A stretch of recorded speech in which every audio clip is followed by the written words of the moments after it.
नमस्कार, स्वागत है एक बार फिर से आप सभी का अपने YouTube channel Nitin Sharma maths और मैं हूं आपका दोस्त नितिन। आज हम बात कर रहे हैं DSSB TGT maths female exam जो हुआ था 10 तारीख, 11 तारीख और 13 तारीख, यानी कि 10, 11 और 13 सितंबर को जो एग्ज़ाम हुए थे DSSB TGT मैथ्स फीमेल, उनकी आंसर की आज आ चुकी है। और मुझे अभी तक 2 पेपर की आंसर की मुझे प्राप्त हुई है, 10 तारीख का और एक 13 तारीख का। ठीक है, 10 तारीख का इवनिंग वाले शिफ्ट का और 13 तारीख के जो मिड शिफ्ट होती है दोपहर वाली, उस शिफ्ट के पेपर मुझे रिसीव हुए हैं और मैं इनके आंसर की बना रहा हूँ। अभी मैंने 10 तारीख वाला जो पेपर है इवनिंग शिफ्ट का, उसकी आंसर की बना ली है। ठीक है, और वो आपके सामने मैं आपको बताने वाला हूँ। देखिए, जैसे कि आपको पता है 10 तारीख, 11 तारीख और 13 तारीख, इन 3 दिनों में TGT मैथ्स फीमेल के एग्ज़ाम हुए थे। 10 तारीख को 2 शिफ्ट में हुआ था, एक सेकंड शिफ्ट में और एक थर्ड शिफ्ट में। ठीक है, तो जो 4:30 से 6:30 के टाइम में जो पेपर हुआ था, उसकी क्वेश्चन पेपर मुझे मिला है। उसकी आंसर की में जो ऑब्जेक्शंस वाले क्वेश्चंस है कि कौन कौन से क्वेश्चंस पर ऑब्जेक्शन लगानी है, वो आज की इस वीडियो में सारे डिस्कस करेंगे।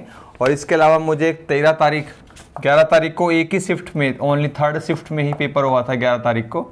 13 तारीख को 2 शिफ्ट में हुआ था, एक फर्स्ट शिफ्ट में और एक सेकंड शिफ्ट में। मुझे सेकंड शिफ्ट जो हुई थी 12:30 से 2:30, इसका क्वेश्चन पेपर भी मुझे मिल चुका है। ठीक है, और जिनके पेपर मुझे मिल चुके हैं मैं उन्हीं पर काम कर रहा हूँ। और जो क्वेश्चन पेपर सबसे पहले मिला था, सबसे पहले मुझे 10 तारीख का थर्ड शिफ्ट का पेपर मिला था, मैंने इसका एनालिसिस करना स्टार्ट कर दिया था। उसके 2 या 3 घंटे बाद मुझे 13 तारीख का सेकंड शिफ्ट का मिला था। अब इस पर काम बाद में करेंगे, तो जो पहले मिला उस पर काम कर रहे हैं। ठीक है, अब इसकी आंसर की मैं आपको आंसर की में कौन कौन से ऑब्जेक्शन है ये आज मैं आपको बताने वाला हूँ। 10 सितंबर को जो थर्ड शिफ्ट में पेपर हुआ था। ठीक है, इसके जस्ट बाद हम लोग 13 तारीख वाला ये सेकंड शिफ्ट का पेपर लेंगे, उसके बाद 10 तारीख के सेकंड शिफ्ट का और 11 तारीख के थर्ड शिफ्ट का और 13 तारीख के फर्स्ट शिफ्ट का। तो फटाफट से आप मुझे इन शिफ्ट का पेपर, ठीक है, इन शिफ्ट के पेपर जो अभी तक मुझे प्राप्त नहीं हुए, मुझे आप व्हाट्सअप कर सकते हैं। क्या? 9802338830, इस नंबर पे आप मुझे व्हाट्सअप कर सकते हैं। सिर्फ अपना नाम बताना है और अपने जो PDF फाइल है वो सेंड करनी है, कंप्लीट PDF फाइल सेंड करनी है। ठीक है, और फिर मैं इनके बचे हुए शिफ्ट के जो पेपर है उनकी आंसर की को उनके क्वेश्चन पेपर को देखकर आंसर की एनालिसिस करके आपको बताऊंगा। और ऑब्जेक्शन आप लगा सकते हैं 21 तारीख से 25 तारीख तक आप ऑब्जेक्शन लगा सकते हैं। आपके पास 5 दिनों का समय है। तो जैसे जैसे मुझे क्वेश्चन पेपर रिसीव होते रहेंगे, मैं आपको इन ऑब्जेक्शन लगाने का तरीका और कौन से क्वेश्चन पे ऑब्जेक्शन लगानी, सारी बातें बताऊंगा। ठीक है, और आज मैं जो 10 तारीख को पेपर हुआ था थर्ड शिफ्ट का, इसमें मैं आपको 6 क्वेश्चन ऐसे बताने वाला हूँ। 6 क्वेश्चन ऐसे बताऊंगा जहां पर आप ऑब्जेक्शन लगा सकते हैं। ठीक है, मैंने पेपर को अभी 1 या 2 बार ही पढ़ा है, ज़्यादा डिटेल में नहीं पढ़ा है, क्योंकि उसके बाद बहुत सारे पेपर मुझे लेने हैं, 1, 2, 3, 4, 5 पेपर मुझे लेने हैं। तो जल्दी जल्दी जितना हो सकता है उतने करने की कोशिश कर रहा हूँ। तो पहले 1 या 2 बार ऑब्जर्व करने पर मुझे 6 क्वेश्चन में ऑब्जेक्शन दिखाई पड़ रही है। हो सकता है 1-2 क्वेश्चन और भी हो सकते हैं, ज़्यादा तो गलतियाँ नहीं है। ठीक है ना, 6 क्वेश्चन ऐसे हैं जिस पर ऑब्जेक्शन लगा सकते हैं। इसके अलावा कोई और क्वेश्चन आपको नज़र आता है तो आप मुझे व्हाट्सअप करके बता सकते हैं। ठीक है, तो अभी 6 मैं बता रहा हूँ, 1 या 2 हो सकती है बची कोई जो मेरी नज़र से रह गया हो, ज़्यादा गलतियाँ नहीं है। ठीक है, तो अभी मैं आपको यहाँ पे क्वेश्चन भी दिखाऊंगा कौन कौन से क्वेश्चन में ऑब्जेक्शन लगानी है, और साथ में उनके आंसर भी बताऊंगा कि उनके करेक्ट आंसर क्या होने वाले। ठीक है, तो चलिए स्टार्ट करते हैं। चैनल पर अगर आप नए हैं, पहली बार आए तो सब्सक्राइब कर लेना और वीडियो को लाइक ज़रूर करना, क्योंकि बहुत मेहनत लगती है इस प्रकार के वीडियो को तैयार करने में। क्योंकि अगर आप TGT PGT एग्ज़ाम दे रहे हैं, गवर्नमेंट टीचर बनना चाह रहे हैं, तो ये चैनल आपके लिए बहुत इंपॉर्टेंट है। तो सब्सक्राइब जरूर कर लेना, साथ में बेल आइकन का बटन दबाकर ऑल नोटिफिकेशन ऑन कर लेना, ताकि जब भी नई क्लास है आपको इंफॉर्मेशन मिल जाए। ठीक है, तो चलिए हम लेते हैं। सबसे पहला क्वेश्चन आपके सामने स्क्रीन पर आ चुका है। ठीक है, if A and B are 2 sets such that A intersection is equal to M, then number of two sided relation is. अब क्वेश्चन को ध्यान से पढ़िए, एक बार पढ़िए, दो बार पढ़िए, इसमें क्वेश्चन के अंदर आपको गलती नजर आएगी। देखिए DSSB TGT मेल की बात करें या फीमेल की बात करें, इन्होंने गलतियां क्या की है। एक तो पेपर को टाइप करने में बहुत बड़ी गलती की है, मतलब पता नहीं कहाँ से पेपर टाइप करवाया हुआ है, कोई सेंस नहीं बनती है। देखिए अब इस क्वेश्चन में क्या लिखा हुआ है, A intersection B is equal to M लिखा हुआ है, यही लिखा हुआ है ना। अब थोड़ा दिमाग लगाइए, A एक सेट है, B एक सेट है, और दो सेट का इंटरसेक्शन निकालने या यूनियन निकालने, कुछ भी निकालते हैं, दो सेट का इंटरसेक्शन निकालते हैं तो एक सेट ही आता है, ना कि कोई क्वांटिटी आती है, नंबर ऑफ एलिमेंट्स आते हैं, है ना। अब देखिए ये एक सेट है, ये एक सेट, इन दोनों का इंटरसेक्शन एक सेट बनेगा। यहां तो M लिखा हुआ है, M यहां पर नंबर ऑफ एलिमेंट्स को डिनोट करता है। किसको डिनोट करता है? नंबर ऑफ एलिमेंट्स को। तो इस क्वेश्चन में गलती क्या है, यहां पर ऐसा लिखा होना चाहिए, number of elements in A intersection B is equal to M। तो यहां पर N इस प्रकार से लिखा होना चाहिए, और ये क्वेश्चन का एरर है, क्वेश्चन की स्टेटमेंट ही गलत है, ठीक है। और क्वेश्चन की स्टेटमेंट में ये गलती है तो आप क्वेश्चन में ऑब्जेक्शन जब लगाएंगे तो जो आप स्क्रीनशॉट शेयर करते हैं, PDF फाइल अटैच करते हैं, वहां पर इस क्वेश्चन का स्क्रीनशॉट वहां पे अटैच करना है कि क्वेश्चन की स्टेटमेंट में गलती है। अच्छा, अब आपके दिमाग में आ रहा होगा कि सर अगर यहाँ पे N लिखा होता तो इसका करेक्ट आंसर क्या होता और ये कैसे पता लगाते। अब देखिए यहाँ पर एक वर्ड इस्तेमाल हुआ है कि number of two sided relation. अब आपके दिमाग में आ रहा होगा यार ये कौन सा रिलेशन आ गया, कि हमने तो रिफ्लेक्सिव रिलेशन सुना था, सिमेट्रिक सुना था, ट्रांजिटिव सुना था, इक्विवेलेंस, एसिमेट्रिक, एंटी सिमेट्रिक, ये सब सुने थे। अब ये टू साइडेड रिलेशन क्या है, तो आप थोड़ा दिमाग लगाएं तो 11th क्लास की जो पहला 11th क्लास NCERT बुक का पहला चैप्टर है सेट्स, तो उसमें एक रिजल्ट मिलेगा आपको, एक प्रॉपर्टी मिलेगी। हालांकि वो टू साइडेड रिलेशन के नाम से तो नहीं है, इसने थोड़ा घुमा के पूछा हुआ है, अलग तरीके से पूछा है। तो एक प्रॉपर्टी मैं आपको यहाँ पे बताने वाला हूँ, उसको आप थोड़ा ध्यान से सुनिएगा। एक रिजल्ट होता है कि अगर A इंटरसेक्शन B में n एलिमेंट्स हैं common, number of elements in A intersection B is equal to n, यानी कि A और B दो सेट है, उनमें कॉमन एलिमेंट्स n लिख दिया मैंने, n mean number of elements common A और B में n है। छोड़ दे के लिए आप ऐसा करते हैं m मान लो ताकि आपको थोड़ा डिफरेंट नजर आए, ठीक है। दो सेट A और B में अगर नंबर ऑफ एलिमेंट्स कॉमन कितने हैं, m है, तो इसका मतलब ये हुआ, इसका मतलब समझो पहले, तो इसका मतलब B इंटरसेक्शन A में भी कितने हुए, m ही हुए। अरे भाई A और B में कॉमन एलिमेंट, अगर कॉमन एलिमेंट की संख्या m है तो B और A में भी उतनी है जितनी A और B में है, ठीक है। तो ये दोनों बातें एक ही क्लियर है। अब रिजल्ट पता क्या होता है, रिजल्ट ये होता है कि नंबर ऑफ एलिमेंट्स कॉमन किसके अंदर, A cross B intersection B cross A, ये होता है रिजल्ट। रिजल्ट क्या होता है, मतलब इस क्वेश्चन में पूछना है क्या चाह रहा है, टू साइडेड रिलेशन कितने बनेंगे। तो A क्रॉस B और B क्रॉस A में कितने एलिमेंट्स कॉमन है, तो पहले ये पता लगाएंगे, फिर वहां से ये पता लगाएंगे कि number of two sided relation कितने हैं। अभी रिजल्ट होता है NCERT का, इसको ऐसे लिख सकते हैं, A intersection B cross product B intersection A, इसको ऐसे लिख सकते हैं, ठीक है। अब A इंटरसेक्शन B में कितने एलिमेंट है, A इंटरसेक्शन B में m एलिमेंट है और B इंटरसेक्शन A में भी m एलिमेंट है, तो नंबर ऑफ एलिमेंट्स कितने हो गए, A intersection B cross B intersection A, तो ये हो गए आपके m स्क्वायर। कितने हो गए, m स्क्वायर। हम एक बात अच्छे से जानते हैं कि अगर A सेट में, अगर कोई दो सेट है हमारे पास A और B, इस सेट में m एलिमेंट्स है, इस सेट में n एलिमेंट है, तो A क्रॉस B में कितने एलिमेंट होते हैं, mn, हम अच्छे जानते हैं, ठीक है। तो A इंटरसेक्शन B में m है, इसमें n है, तो नंबर ऑफ एलिमेंट्स इसमें भी m है, इसमें भी m है, तो नंबर ऑफ एलिमेंट्स कितने हो गए इन दोनों में, क्रॉस प्रोडक्ट में m square, m into m square. तो नंबर ऑफ एलिमेंट्स तो मालूम हो चुका इस सेट के अंदर, कार्टेशियन प्रोडक्ट के अंदर। अब नंबर ऑफ रिलेशन कितने बनेंगे, वो उसका फॉर्मूला क्या होता है, अगर एक हम जानते हैं कि सेट में n एलिमेंट्स है तो उसके नंबर ऑफ सबसेट कितने बनेंगे, 2 की पावर n बनेंगे। तो सबसेट ही तो रिलेशन होते हैं, तो इसके टू साइडेड रिलेशन कितने बनेंगे, 2 की पावर m स्क्वायर बनेगा, 2 की पावर m स्क्वायर बनेगा। ये इसका करेक्ट आंसर है। अब देखिए इन्होंने एक गलती और कर रखी है, इन्होंने क्या लिखा हुआ है ऑप्शन बी के अंदर, इन्होंने लिखा है 2m मल्टीप्लाई m, ये लिखा हुआ है। अरे ये कौन सा तरीका हुआ भाई लिखने का, है ना, बहुत ही बेवकूफ़ वाली बात कर रखी है। इसको ऐसे लिखना चाहिए 2 की पावर m स्क्वायर, ऐसे लिखा जाएगा। तो इस क्वेश्चन को उम्मीद करता हूँ क्लियर हो गया होगा। ठीक है, एक तो इसमें ये वाली गलती थी, n क्वेश्चन की स्टेटमेंट में गलती थी। दूसरा ये टू साइडेड रिलेशन का मतलब ये होता है, मैंने एक्सप्लेन कर दिया है। और जो ऑप्शन लिखा है ऑप्शन के अंदर ऐसे लिखा हुआ होना चाहिए था। तो इसमें आप दो तरीके से गलती बता सकते हो। ऑब्जेक्शन अगर आप लगा रहे हैं इस क्वेश्चन में तो दो तरीके से गलती बता सकते हो। एक तो क्वेश्चन की स्टेटमेंट में गलती है, दूसरा ऑप्शन जो बी है करेक्ट बताया हुआ है उसको लिखने का तरीका भी गलत है, मतलब क्वेश्चन की टाइपिंग में गलती है, ये आप कह सकते हो ओवरऑल। ठीक है, चलिए अब मैं आपको नेक्स्ट क्वेश्चन में लेके चलता हूँ। ऑब्जेक्शन लगाने का जो लिंक है मैंने इस वीडियो के डिस्क्रिप्शन में दे दिया है, उस लिंक पे क्लिक करके आप ऑब्जेक्शन लगा सकते हैं 21 तारीख से 25 तारीख के बीच में। ठीक है, नेक्स्ट क्वेश्चन देखो, क्वेश्चन नंबर 11 आपके सामने स्क्रीन पर है। The least positive integer m for which √3 minus iota की पावर m इज रियल और पॉजिटिव।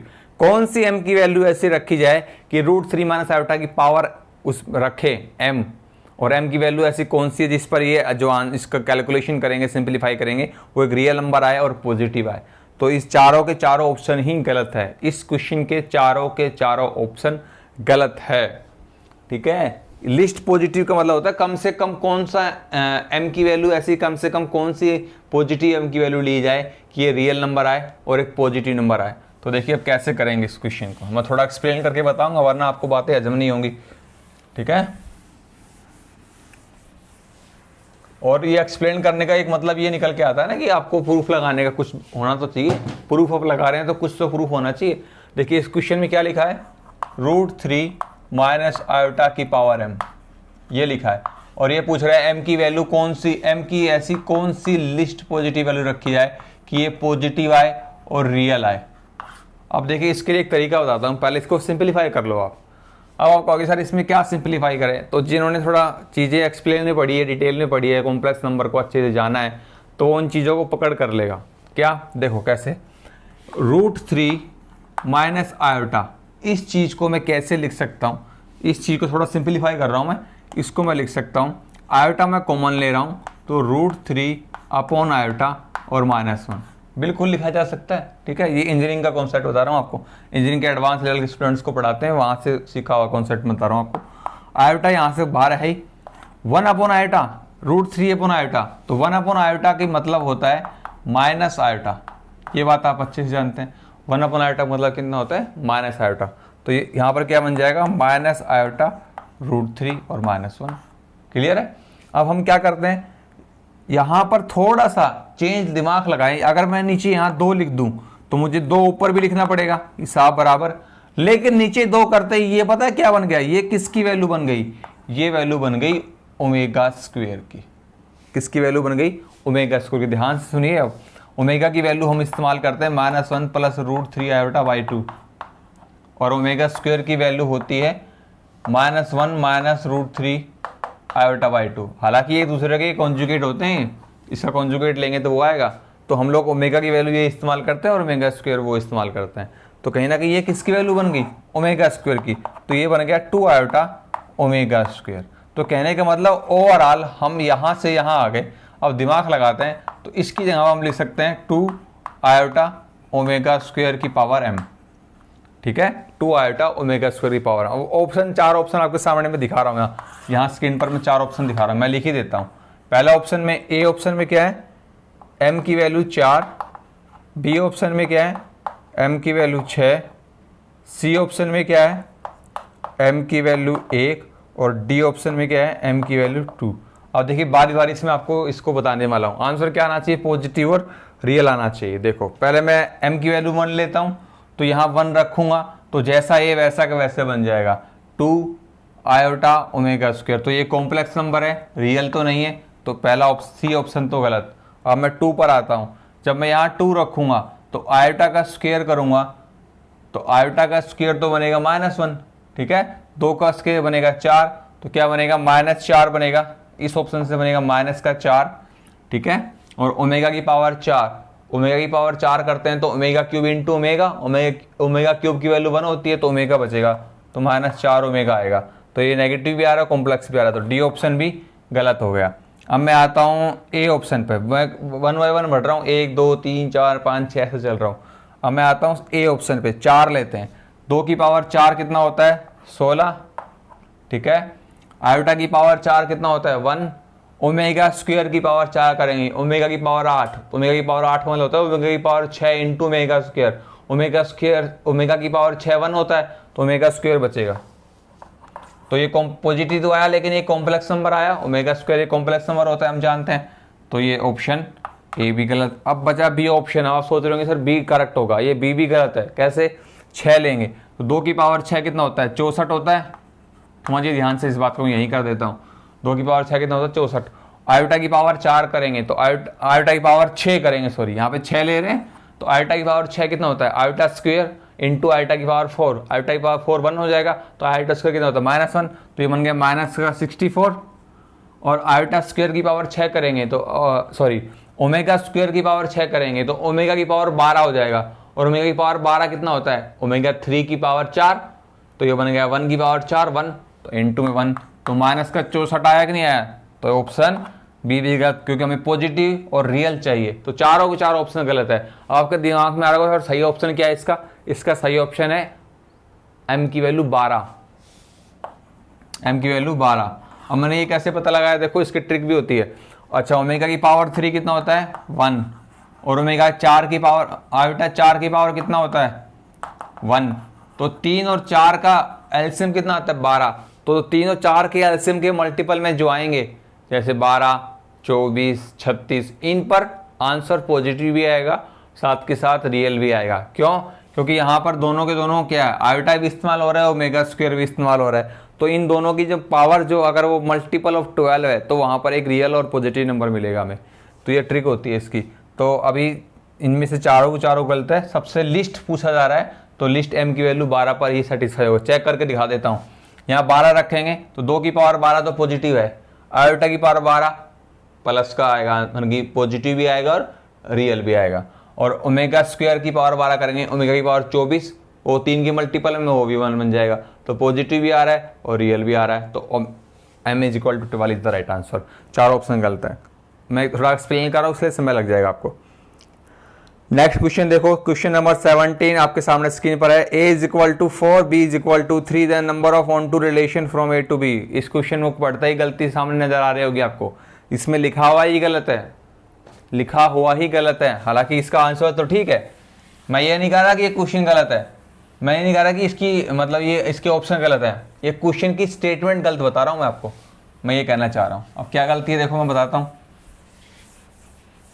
पहले तो क्वेश्चन की स्टेटमेंट में गलती है, क्या लिखा हुआ है a is equal to 4, b is equal to 3 लिखा हुआ है, ठीक है। तो हम लोग ऑब्जेक्शन क्या लगाएंगे, स्टेटमेंट इज रॉन्ग। क्यों? क्योंकि आपने क्वेश्चन गलत तरीके से लिख के दिया है भाई।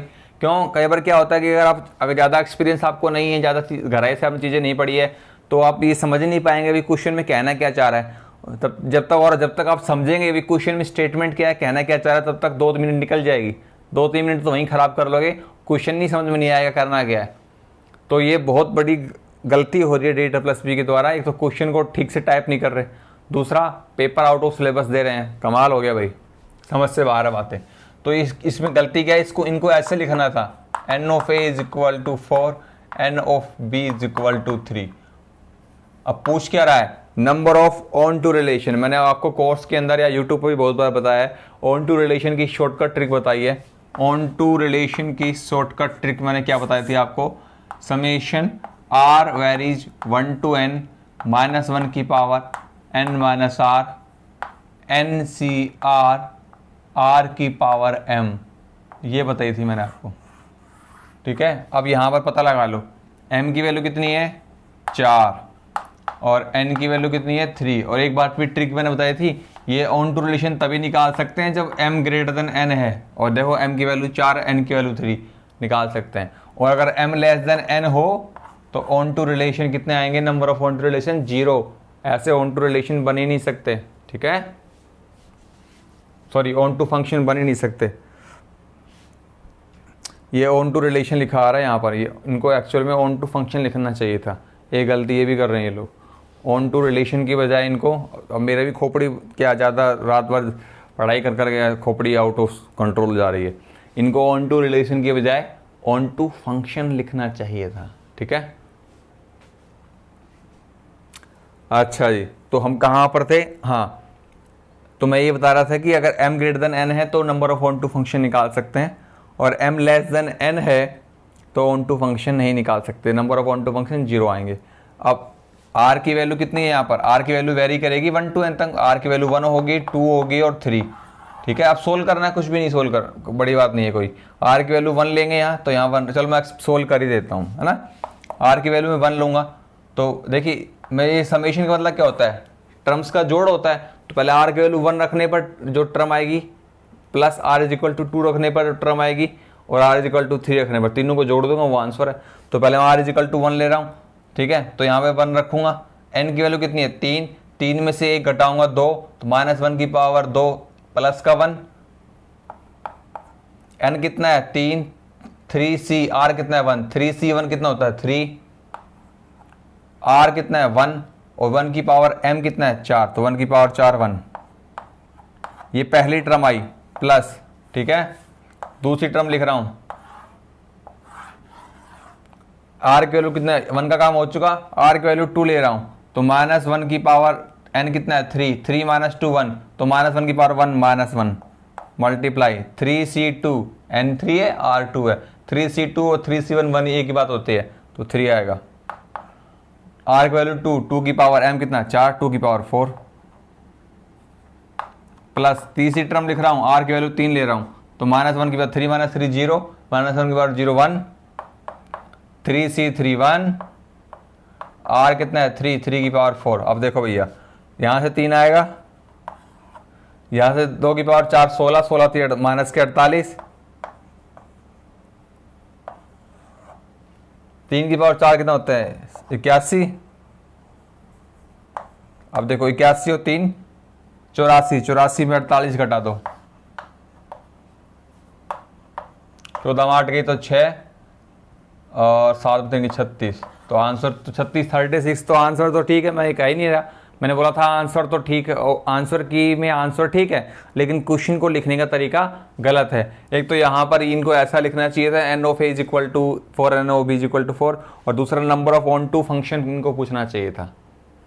अच्छा, एक बात और मैं आपको बता देता हूँ कि फंक्शन जो होते हैं वो रिलेशन के ही स्पेशल टाइप्स होते हैं, तो रिलेशन का ही स्पेशल टाइप फंक्शन कहलाता है, तो इसलिए इन्होंने नंबर ऑफ रिलेशन लिखा हुआ है, लेकिन मेरे हिसाब से नंबर ऑफ फंक्शन लिखते तो ज़्यादा बेटर रहता। ठीक है, चलिए नेक्स्ट क्वेश्चन में आपके सामने स्क्रीन पर आ चुका है, क्वेश्चन नंबर 11। इसमें भी कुछ गलती है, देखिए क्या गलती है।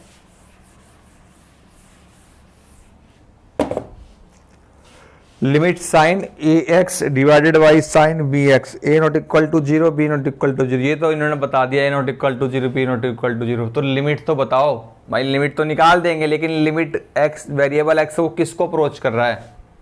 अब आपके दिमाग में आ रहा होगा कि सर x अप्रोच टू 0 है, क्यों ये क्वेश्चन ऑब्जेक्शन बता रहे हो? अरे मुझे एक बात बताओ, आप ये तो आपके माइंड में ऐसे क्वेश्चन आपने बहुत बार किए हुए हैं, बहुत बार किए हुए हैं ना आपने ऐसे क्वेश्चन, बहुत प्रैक्टिस की है, तो आपके माइंड में तुरंत क्या वहीं पेपर देखते ही मालूम हो गया कि भाई यहाँ पर x अप्रोच टू 0 आएगा और इसका आंसर a/b आएगा। ठीक है, क्यों? वो कैसे आएगा? Limit x approach to 0 sine of ax, तो अपन क्या करते हैं? ax से नीचे करते हैं, ax से ऊपर करते हैं, और लिमिट को अलग अलग कर लेते हैं। इसी को साइन bx, तो bx नीचे करते हैं, bx ऊपर, ये 1 बन जाएगा, ये 1 बन जाएगा, फॉर्मूला होता है ना, x से x कट जाएगा, आंसर a/b। लेकिन हमें पता है कि x अप्रोच टू 0, ये हमारे माइंड में तुरंत चला गया क्योंकि बहुत बार प्रैक्टिस किए, लेकिन क्वेश्चन पेपर में तो नहीं लिखा हुआ, तो आपको ऑब्जेक्शन लगाने का हक बनता है कि हाँ क्वेश्चन इज इनकम्प्लीट, तो इसकी ऑब्जेक्शन लगा सकते हो, इसका जो स्क्रीनशॉट आप लगा सकते हो क्वेश्चन का। ठीक है, हो सकता है किसी ने क्वेश्चन अटैम्प्ट ही नहीं किया हुआ हो, ये सोल्व ही नहीं किया है, तो आप इस पर ऑब्जेक्शन लगा सकते हैं। आंसर इसका ठीक है, बस क्वेश्चन की स्टेटमेंट में हल्की सी गलती है। अब देखिए next question number 5, number of 1 1 homomorphism from Z10 to Z5, कितने 1 1 होमोमॉर्फिज्म बनेंगे। ये क्वेश्चन भी गलत है, इसने बताया 4 आंसर, मैं कह रहा हूं गलत है, इसके आंसर आएंगे 0, चारों के चारों ऑप्शन गलत है। अब इस क्वेश्चन में क्या गलती है, और क्वेश्चन को मैं कई तरीके से सुधार सकता हूं, इस क्वेश्चन में गलती को सुधारा जा सकता है। देखिए क्या है, होमोमॉर्फिज्म पूछ रहा है Z10 टू Z5, क्या पूछ रहा है 1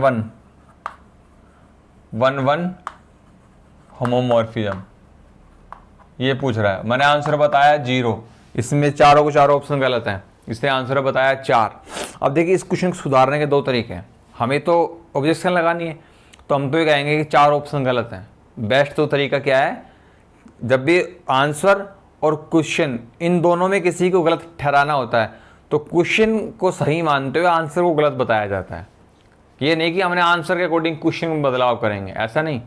क्वेश्चन अगर ठीक लग रहा है तो उसके आंसर में बदलाव किया जाता है, और आंसर ठीक है तो क्वेश्चन को बदला जा सकता है, वो एक अलग केस हो जाता है। लेकिन यहाँ पर मैं दोनों तरीके बताऊंगा आपको, क्वेश्चन को भी चेंज कर सकते हैं और आंसर को भी बदल सकते हैं।